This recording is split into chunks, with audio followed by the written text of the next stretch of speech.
Thursday marked the 6th day of the US-Israel war on Iran, and neither side is blinking. Strikes intensify, missiles fly, and officials on all fronts vow to press on with no ceasefire in sight. From the look of things, neither Washington, Jerusalem nor Tehran wants or is pursuing dialogue anytime soon.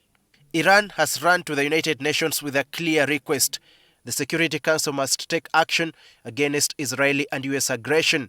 United Nations Secretary General Antonio Guterres this week said everything must be done to prevent a further escalation in the Middle East.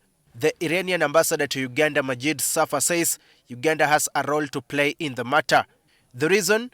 Because Uganda is the current chair of the non-aligned movement, where Iran is a member state, unlike Israel and the United States. We call upon all countries, especially our neighbors, Islamic nations, the member of the non-aligned movements, and particularly Uganda, in its capacity as the head of this bloc, as the NAM, to speak out against this act. This war does not just hurt Iran. It threatens the peace and security of the entire world. The escalating US-Israel war with Iran is driving global oil prices sharply higher. This spike threatens higher costs for petroleum products across East Africa. Uganda and neighbors like Kenya import nearly all refined fuels from the Middle East, making them vulnerable to these global shocks.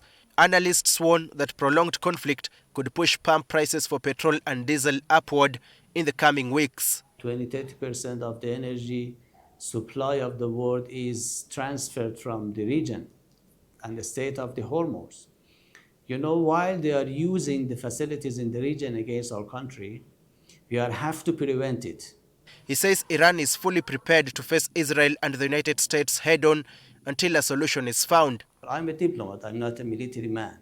But because our military people, military officials said, we are capable enough to defend ourselves. In the event of a ceasefire, what conditions would Iran require for a lasting peace, and how might international bodies like the United Nations and the non-aligned movement facilitate those conditions that Iran might put on table?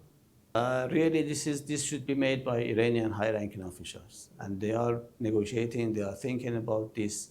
Your Excellency, with the conflict spreading to the Gulf and beyond, including strikes on civilian sites in countries like the United Arab Emirates and Qatar, how is Iran working to minimize escalation, even while protecting its interests? If the US bases will be used against our country for any reason, from those US bases, they attack our country, or to help to use it for logistics, for example, to support their aggression against our country. We will attack the US bases in the region, not our friendly, brotherly country in south part of the Persian Gulf. Airstrikes have killed over 1,000 civilians and displaced thousands, according to Iranian media. Cities and homes are devastated. Tonight, the humanitarian crisis and risk of broader global fallout grow. Daniel KIBET, NTV.